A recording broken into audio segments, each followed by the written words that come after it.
तो उसने नशे में था, उसने धक्का मारा, वो लड़की गिर गई। उसके बाद वो अंदर जाके कुंडी लगा दिया, चाकू निकाला उसके गले पे भिड़ा दिया। अब वो बोलते हैं कि जो मैं बोलूँ वही करना है। बोलेंगे परदेसी है, चलो मर गया जल गया, उससे उसे क्या फ़र्क पड़ता है। काट देंगे, मार देंगे, आग लगा देंगे, जला देंगे।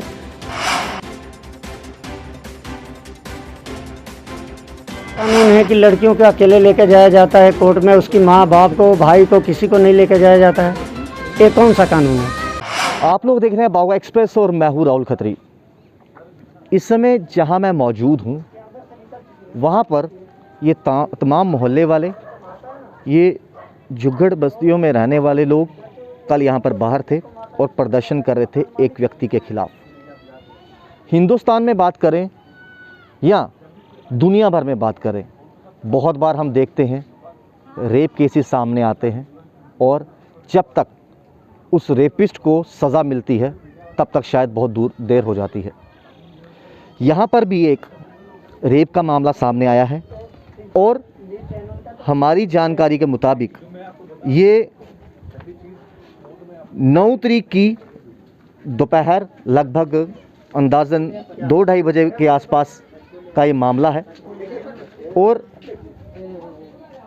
यहाँ इनके जो नेबर हैं, जिन्होंने यहाँ, हम ऐसे कह सकते हैं जो यहाँ के चश्मदीद हैं, जो यहाँ पर रहने वाले हैं, उनसे हम बात करेंगे और जानेंगे कि क्या है पूरा मामला।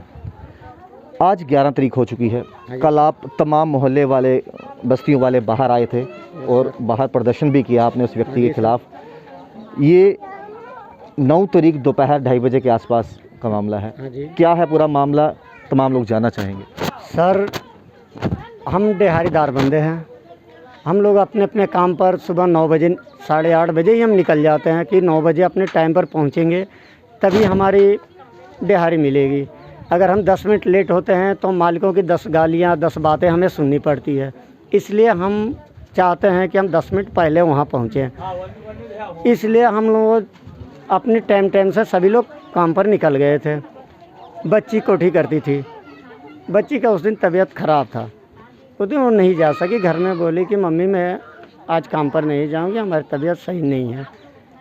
तो सभी ने बोला चलो कोई बात नहीं, एक छुट्टी कोई बड़ी बात नहीं है, तो आप रहो।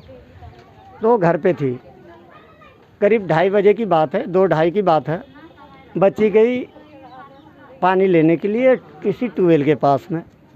उसने अब सुई लगाया था या चरस गांजा या जो भी नशा किया हुआ था। अब उसने आया, बच्ची ने घर में पानी रखी, तो उसने दरवाजे पे आकर उसको, वो आई कि क्या बात है भैया। उसने धक्का मारा, बच्ची गिर गई, अंदर से उसने कुंडी मार दिया। उसके साथ उसने बलात्कार किया। पब्लिक तो इधर 2-4 औरतें थी, मगर इधर 2-4 बंदे को उसने इतनी मारा है, पाइपें निकाल के इतनी मारा है कि जिसके चलते इन लोगों ने डर के मारे कोई औरतें सामने नहीं आई। कौन है वो व्यक्ति, क्या नाम है, कहाँ रहता है? वैसे तो उसके अजय नाम है और ऐसे टुंडे हम लोगों ने बोलते थे। उनकी टेंट की ये सामने नहर पे लोहार के सामने उसकी टेंट की दुकान है। तो अब उनकी माँ ही उसकी सबसे बड़ी प्रॉब्लम है, उसको बिगाड़ने में उसकी माँ की हाथ है, बाप का, उसका बड़े भाई का कोई हाथ नहीं है। ये जगह जहाँ पर आप लोग रहते हैं, ये जुगड़पट्टी हैं, नहीं, भी उन्हीं की हैं? हाँ उन्हीं की है। ये पूरी जगह उन्हीं के, इसलिए उसको कोई रोक नहीं सकता। कभी किसी नशे में भी आ जाए, चले जाए, उसको इसलिए नहीं रोका जा रहा है क्योंकि उसकी प्लाट है। अब हम उसको रोक नहीं सकते। आप लोग तो किराया दे के रहते हो ना, मुफ्त में तो नहीं रहते? नहीं, फिर भी उनकी रंगदारी चलती है।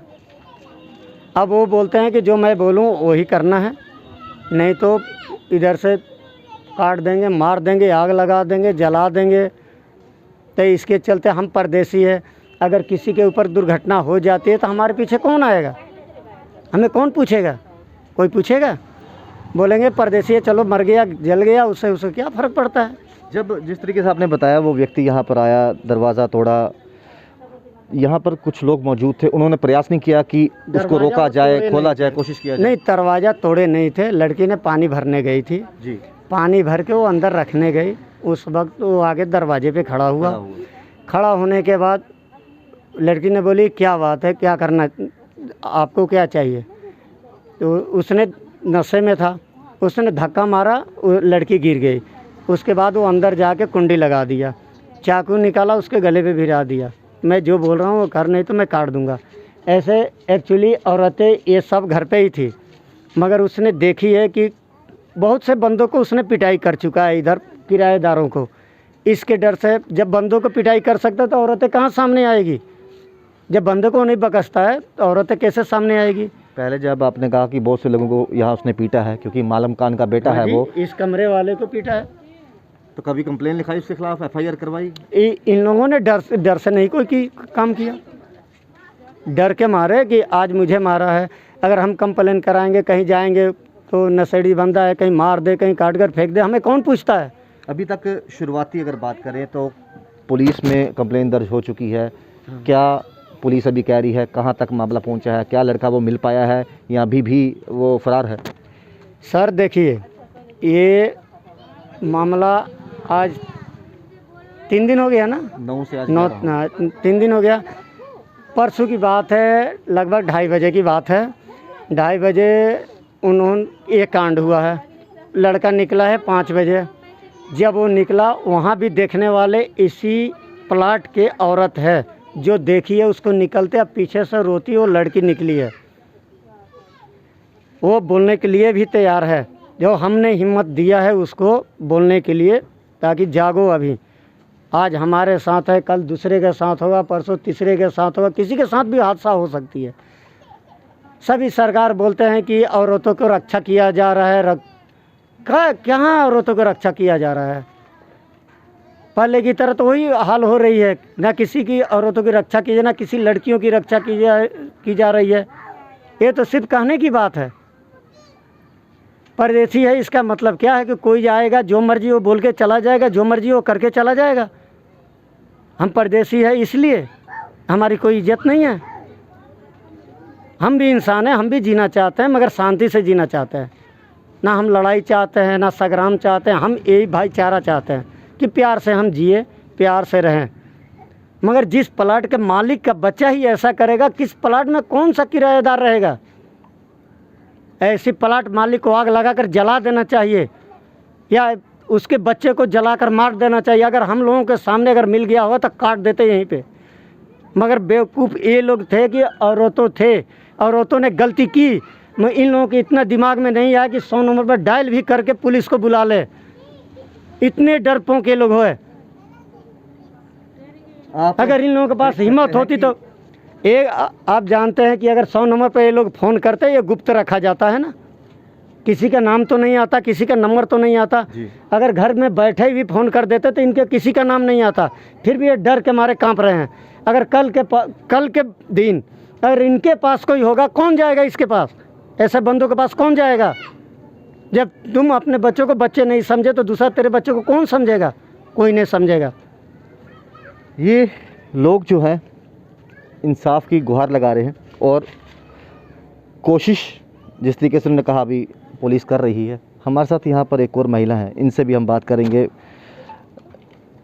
किस तरह की सज़ा होनी चाहिए ऐसे इंसान को जो इतना घिनौना काम करता है? वैसे आदमी को तो फांसी का ही सज़ा होना चाहिए, तभी ठीक रहते। तभी लोग सुनेंगे कि हाँ भाई क्या होता है इज्जत। इज्जत क्या होता है? इज्जत पैसा से नहीं खरीदे जाता। इज्जत अपने आप से बनाया जाता है, अपने आप से चले जाता है। अब उसको क्या बोलें? हम किराएदार हैं, गरीब आदमी हैं। वो अमीर है तो अपना अमीरपन में चलता है, हम लोग गरीब हैं तो गरीबपन में चलते हैं और सहन करते हैं। क्या करें? नहीं तो ऐसे ही लड़का को ना फांसी चढ़ा देना चाहिए। हाँ, बिल्कुल सही कहा इन्होंने। और ये वो झुग्गियाँ हैं, ये तमाम लोग आप देख सकते हैं यहाँ पर रहते हैं। और जिस तरीके से हमने पहले बात भी की, उनका कहना है कि ये पूरी जगह जो है ये उसी लड़के के नाम है, यहाँ से कह सकते हैं। उनके माँ बाप की ये जगह है और 9 तारीख 2:30 बजे की बात है।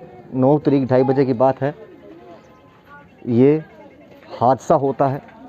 और उसके बाद कल देर रात की बात करें, ये तमाम लोग इकट्ठा होकर एक आवाज़ बनकर, मोहल्ले वाले भी इनके साथ खड़े होते हैं और प्रदर्शन करते हैं। फ़िलहाल पुलिस में FIR लिखवाई गई है और अभी तक ये नहीं पता कि उस लड़के को पकड़ा गया है या अभी भी फ़रार है। अब कार्रवाई होने के बाद क्या होता है ये तो आने वाला समय बताएगा। लेकिन कहीं पर भी अगर इस तरीके से घिनौना अपराध होता है तो कानून को सख्त से सख्त सज़ा देनी चाहिए, ताकि दोबारा कोई भी ये सोचने से पहले उसकी रूह कांप जाए कि हम क्या करने जा रहे हैं। परसों 2:30 बजे के आसपास ये हुआ। हाँ सर। अभी पुलिस की तरफ से क्या कार्रवाई की जा रही है और क्या मांग आपकी तरफ से है, क्या इंसाफ की मांग है? पुलिस की तरफ से कार्रवाई पूरी हो रही है मेरे हिसाब से। जब हम गया रिपोर्ट लिखाया तो हॉस्पिटल लेके गया, कुछ टेस्ट हुआ, उसके बाद वो लोग हमको घर आया 11 बजे छोड़ने। घर से छोड़ के गया, कल फिर बुलाया तो फिर गया, हम लोग फिर गया तो कल अल्ट्रासाउंड करवाया लड़की के, अल्ट्रासाउंड करवा के वो लोग कोर्ट लेके गया। आज फिर कोर्ट लेके गया। मेडिकल सारा हो गया है? हो गया है सर। हाँ। क्या मांग चाहते हो, किस तरीके से सज़ा जो है उस इंसान को मिलनी चाहिए? उसको ना फांसी से अगर बढ़ की सज़ा हो तो वो सज़ा उसको मिलना चाहिए। 2 लड़की एक साथ और वो कर चुके हैं, लेकिन वो लोग डर में नहीं किया है कुछ। लेकिन मैं सोची कि मेरे लड़की के साथ आज हो गया, कल और किसी की लड़की के साथ होएगा, तो जो हो गया हो तो वापस नहीं आएगा। लेकिन उसका जो किया है उसको सज़ा मिलना ही चाहिए, उसको फांसी मिलना ही चाहिए।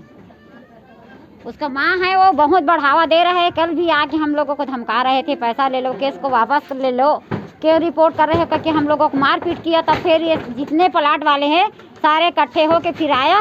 फिर मीडिया वाला भी किसी की मर्जी पर आ तो फ़ोन किया तो आया। फिर बाद में पुलिस वाला भी आया। सारे रात के यहाँ चौकी किया पुलिस वाले ने। उस लड़के की माताजी ने कहा कि पैसे लेकर केस रफा दफा करो, केस रफा दफा करो। और तुमको कहता हूँ मेरे कमरे खाली करो कह और मेरे बेटे को अंदर करा रहा है कह मेरे लड़के हमको मारने लगा।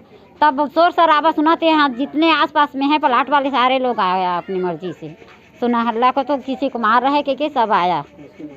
तो ये आपने सुना, ये लड़की की माता है और साफ तौर पर इनका कहना है कि जिस लड़के ने ये कुकर्म किया है उसकी माताजी इनको ये कह रही है कि आप 4 पैसे लीजिए और केस को रफा दफा कीजिए, ऐसे कंप्लेन लिखाने से क्या फ़ायदा।